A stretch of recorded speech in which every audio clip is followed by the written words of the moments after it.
नमस्ते साथीहरु, स्वागत छ तपाईहरुलाई शुभयात्रा दुबई युट्युब च्यानलमा। साथीहरु, एकजना साथीले कमेन्ट राख्नु भएको थियो कि दुबईमा 5 नम्बरको ड्राइभिङ लाइसेन्स डाइरेक्टली निकाल्न सकिन्छ या सकिदैन भनेर कमेन्ट राख्नु भएको थियो।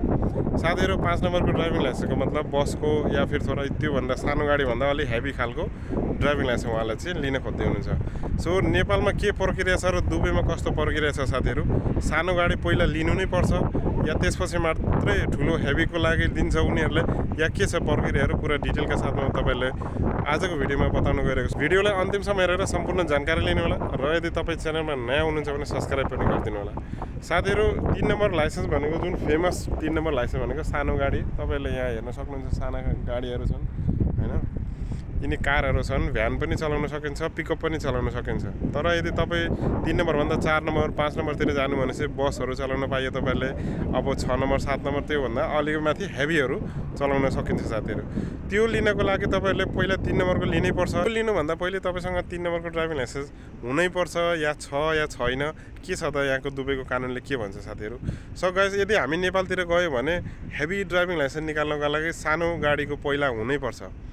त्यस पछाडी मात्रै हामीले हेभीको लागि अप्लाई गर्न सकिन्छ। नेपालको प्रक्रियामा त्यस्तो छ। भनेपछि दुबईमा चाहिँ तपाईले त्यस्तो कुनै पनि खास खालको त्यस्तो प्रक्रिया छैन। हजुरले सिधै जति नम्बरको ड्राइभिङ लाइसेन्स तपाईले चाहिन्छ भनेपछि नि सिधै गएर तपाईले अप्लाई गर्न सक्नुहुन्छ, टेस्ट पास गर्न सक्नुहुन्छ। इभन तपाईले लाइसेन्स लिँदा पनि 3 नम्बरको हुनै पर्छ। त्यो भन्दा अब 8 नम्बरको लिनुपर्छ भने 7 नम्बरको हुनुपर्छ, 4 नम्बरको लिँदै हुनुहुन्छ भने 3 नम्बरको हुनुपर्छ। त्यस्तो कुनै पनि यहाँनिर छैन साथीहरु।